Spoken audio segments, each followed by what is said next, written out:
Hello friends, அனைவருக்கும் வணக்கம். இந்த வீடியோவில் ஏன் வந்து நம்ம பை டோக்கன் வந்து அதிகமாக எக்ஸ்பெக்ட் பண்ணுறோம், ஏன் வந்து இவ்வளோ டிமாண்டை வந்து க்ரியேட் பண்ணியிருக்கு அப்படிங்கிறத பற்றி தான் அந்த வீடியோவில் நம்ம பார்க்க போகிறோம். இதில் ஃபஸ்ட்டு ரீசனாக இருக்க போகிறது என்னென்னா, இந்த டோக்கன் வந்து மொபைலில் மைன் பண்ணுற கான்செப்டில் வந்த ஃபஸ்ட்டு டோக்கன். நிறைய டோக்கன்ஸ் வந்து இந்த டோக்கன் க்ரியேட் பண்ணதுக்கப்புறம் ஆயிரக்கணக்கான டோக்கன் வந்து மொபைலில் மைன் பண்ணுற மாதிரி வந்துட்டாலும் இந்த பை டோக்கன் இன்னமுமே வந்து ஃபஸ்ட்டாகவும் இருக்குது, பெஸ்ட்டாகவும் இருக்குது. ஸோ அதனால் இதுதான் வந்து இதோட ஃபஸ்ட்டு ரீசனே. 2019 லான்ச் பண்ணுறாங்க. 2025 கிட்டத்தட்ட 6 வருஷத்துக்கு அப்புறம் இந்த டோக்கன் வந்து ஓப்பன் மைனட் லான்ச் பண்ணுறாங்க February 20. பட் இப்போ வரைக்கும் இந்த டோக்கனோட டிமாண்ட் அப்படிங்கிறது குறையவே இல்லை, இந்த டோக்கனோட எக்ஸ்பெக்டேஷன் அப்படிங்கிறதும் குறையல. ஸோ மொபைலில் மைன் பண்ணக்கூடிய கான்செப்டில் வந்தாலும் இது வந்து பேட்டரியை ட்ரைன் பண்ணுற மாதிரியோ அந்த மாதிரிலாம் எதுவுமே கிடையாது. ஸோ மைனிங் நம்ம நார்மலாக பண்ணுறோம் அப்படின்னா ஆப்பை வந்து அதுக்கப்புறம் கட் பண்ணிட்டு போகலாம். 24 ஹவருக்கு அப்புறம் தான் வந்து இதை நம்ம மைன் பண்ண போகிறோம். ஸோ அந்த கான்செப்டில் வந்தனால இது வந்து ஒன் ஆஃப் த ரொம்ப வந்து முக்கியமான ரீசனில் இதுவும் ஒன்று. இந்த டோக்கன் வந்து நல்ல வந்து ஒரு ரீச் ஆகிறதுக்கு. அடுத்தபடியாக பார்த்தோன்னா இந்த டோக்கன் வந்து ஒரு யுனைடெட் ஸ்டேட்ஸ் வந்து பேஸ் பண்ண டோக்கன். ஏன்னா இதில் ஸ்டான்ஃபோர்ட் யூனிவர்சிட்டியில் இருக்கக்கூடிய 2 ஸ்காலர்ஸ் தான் வந்து இந்த டோக்கனை க்ரியேட் பண்ணியிருக்காங்க. ஸோ அப்படிங்கிறப்ப இது வந்து ஸ்டெல்லர் அப்படிங்கிற அந்த டோக்கனை பேஸ் பண்ணி தான் இது பண்ணியிருக்கிறதுனால ஸோ கண்டிப்பாக ஒரு நல்ல ஒரு நிறைய ஆட்களுக்கு வந்து இது ஒரு எதிர்பார்க்கப்பட்ட டோக்கன் அப்படின்னே சொல்லலாம். ஏன்னா பெரிய பெரிய ஆட்கள், கிரிப்டோ வியூவர்ஸ்லாம் வந்து இதை வந்து ஒரு நல்ல ஒரு கான்செப்டில் வந்திருக்கு அப்படின்னே சொன்னாங்க. மூணாவதாக பார்த்தோன்னா ப்ரிஃபரன்ஸ் ஆஃப் பை செக்யூரிட்டி. ஏன்னா பை டோக்கனை பொறுத்தவரையில் இப்போ வரைக்கும் என்க்ளோஸ்டு மைனட் பீரியடில் தான் இருக்குது. வேர்ல்டு வைடில் வந்து எப்படி வந்து இந்த ஆன்டி டெரரிசம் இதுக்கெலாம் எப்படி சப்போர்ட் பண்ணுறாங்களோ அதே மாதிரி இந்த பை டோக்கனுமே கூட இதுக்கு சப்போர்ட் பண்ணுறாங்க.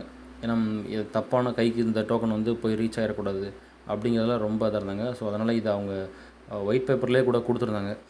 அதே மாதிரி ஒரு நபர், அதாவது பர்டிகுலர் ஆட்கள் மட்டும், அதாவது இந்த விஷயம் தெரிஞ்சவங்க மட்டும் மைண்ட் பண்ணி அதுலேருந்து காசு பார்க்கக்கூடாது, எல்லா பேர்த்துக்கும் இது போய் சேரணும் அப்படிங்கிறதுக்காக நிறையா வந்து அதுக்கான எஃபோர்ட்லாம் எடுத்தாங்க. கேஒய்சி அப்படிங்கிற கான்செப்டை கொண்டு வந்து அதன் மூலமாகவும் நல்லா சக்ஸஸ்ஃபுல்லாக செயல்பட்டு இருந்தாங்க. நாலாவது பார்த்தோன்னா பை டோக்கனோட கேஒய்சி ப்ரிஃபரன்ஸ். கேஒய்சியை பொறுத்தவரையில் ரொம்ப மெனக்கெட்டு இந்த பை டோக்கன் வந்து எஃபர்ட் போட்டு பண்ணாங்கன்னு தான் சொல்லணும். ஏன்னா ப்ரைவேட் கம்பெனிஸ்க்கு அவங்க டேட்டாஸ் கொடுத்துருக்கலாம், இல்லாட்டி அவங்களே ஒரு பாட்ஸ் ஏதோ ஒன்று வச்சு பண்ணியிருக்கலாம். பட் அந்த மாதிரி எதுவுமே பண்ணாமல் கேஒய்சி, அதாவது இதில் பை டோக்கன் மைன் பண்ணுற ஆட்களே வந்து வேலிடேட்டர்ஸாக மாறுற அளவுக்கு வந்து அவங்க வந்து ரெடி பண்ணி வச்சுருந்தாங்க. ஏன்னா கேஒய்சி யார் கம்ப்ளீட் பண்ணியிருக்காங்களோ அவங்க வந்து அவங்களுக்கு கீழே இருக்கவங்களுக்கு அவங்க வந்து வேலிடேட் பண்ணலாம். வேலிடேட் பண்ணாக்கும் ஒரு பை டோக்கன் வந்து அவங்களுக்கு ஃப்ரீயாக கொடுக்குறாங்க. ஸோ அந்த மாதிரி கான்செப்டில் இருக்கிறதுனால உள்ளே இருக்கக்கூடிய டேட்டாஸ் வந்து வெளியில் லீக் ஆகாமல் இருக்கும். இது ரொம்ப ரொம்ப முக்கியமானது. ஏன்னா இன்றைக்கி வேர்ல்டில் பெரிய பிரச்சனையாக இருக்குது டேட்டாஸ். ஏன்னா எல்லாமே ஆன்லைன் டேட்டாஸாக மாறிடுச்சு. ஆன்லைன் டேட்டாஸாக மாறினதுனால எந்த டேட்டா வந்து யாருக்கு வேணாலும் ஷேர் பண்ணிக்கலாம். அந்த மாதிரியான ஒரு டைமில் வந்து உள்ளே இருக்கக்கூடிய ஆட்களை வச்சு அவங்களே வந்து கேஒய்சி வந்து வேலிடேட் பண்ணுறாங்க. அப்படிங்கிறப்ப இது வந்து ரொம்ப ஒரு முக்கியமான விஷயமாக பார்க்கப்படுது. ஸோ இது வந்து நம்ம 4வது ரீசன். 5வது பார்த்தோன்னா இந்த டோக்கனோட மைனர்ஸ்னு பார்த்தோன்னா 55 மில்லியன் பீப்புள்ஸ் இருக்காங்க. 5.5 கோடி பேர், கிட்டத்தட்ட 6 கோடி பேருக்கும் பக்கமாக இருக்காங்க. எந்த ஒரு டோக்கனுக்கும் அந்த டோக்கனில் இருக்கக்கூடிய, அதாவது லிஸ்டிங்க்கு வரதுக்கு முன்னாடி ஒரு மைனிங் கான்செப்ட்லேயோ இல்லை ஏர் ட்ராப் கான்செப்ட்லேயோ ஒரு டோக்கன் இருக்குது அப்படின்னா அந்த டோக்கனோட பெரிய பலம் அந்த டோக்கனோட மைனர்ஸ், அந்த டோக்கனில் இருக்கக்கூடிய ஹோல்டர்ஸ். அந்த வகையில் பார்த்தோன்னா இவ்வளோ நாள் ஆகியும் கூட 55 மில்லியன் மக்கள் வந்து இருக்காங்க. ஸோ அந்த டோக்கனோட இன்ட்ரெஸ்ட் குறையல அப்படிங்கிறதான் இந்த டோக்கன் வந்து இந்த ஹோல்டர்ஸ், இந்த மைனர்ஸ் வந்து நமக்கு வந்து சொல்கிறாங்க. ஸோ கண்டிப்பாக வந்து இந்த 5 முக்கியமான காரணங்கள் தான் வந்து பை டோக்கனுக்கு ஒரு முதல் இடத்தை கொடுத்துருக்குன்னு சொல்லணும்.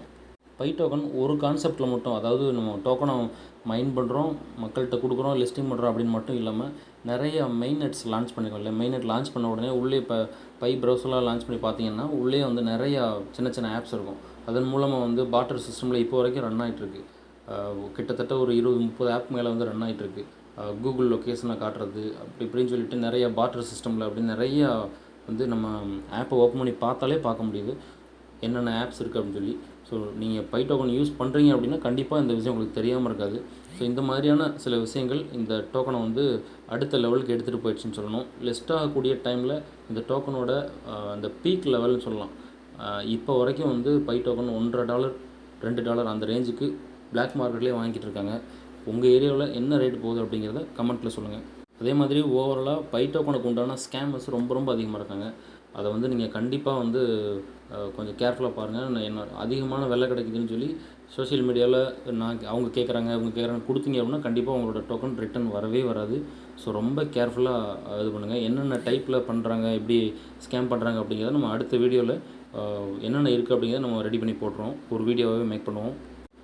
உங்களோட பை டோக்கன் நீங்கள் மைன் பண்ண டோக்கனை கண்டிப்பாக முடிஞ்ச அளவுக்கு நீங்கள் ஹோல்டு பண்ணுங்கள், உங்கள் கையில் வச்சுக்கோங்க. ஏன்னா எந்த டைமில் வேணாலும் எந்த ரேஞ்சில் வேணாலும் இந்த டோக்கன் போகலாம். ஸோ அதனால் இதுதான் அப்படின்னு சொல்ல முடியாது. ஏன்னா யாருக்குமே தெரியாது. கம்பெனியில் இருக்கக்கூடிய ஆட்களை தவிர மித்த யாருக்குமே இந்த டோக்கனோட அஃபீஷியல் ப்ரைஸ் யாருக்கும் தெரியாது. இப்போ வரைக்கும் 0 தான். ஸோ அதனால் கண்டிப்பாக உங்களால் முடிஞ்ச அளவுக்கு மைன் பண்ணுங்கள். அவைலபிள் பேலன்ஸில் இருந்துச்சுன்னா கண்டிப்பாக வைங்க. லாக்அப்லேயே இருந்தாலும் ஒரு பிரச்சனையும் கிடையாது. கண்டிப்பாக அன்லாக் ஆனதுக்கப்புறம் அதை நீங்கள் யூஸ் பண்ணிக்கலாம். வேறு ஏதாவது இந்த பை டோக்கனை பற்றின வேறு ஏதாவது உங்களுக்கு சந்தேகங்கள் ஏதாவது இருந்துச்சுன்னா கமெண்ட்டில் நீங்கள் சொல்லுங்கள். வீடியோ பிடிச்சிருந்தால் லைக் பண்ணுங்கள், ஷேர் பண்ணுங்கள், சப்ஸ்கிரைப் பண்ணுங்கள். கண்டிப்பாக சப்ஸ்கிரைப் பண்ணுங்கள். நன்றி.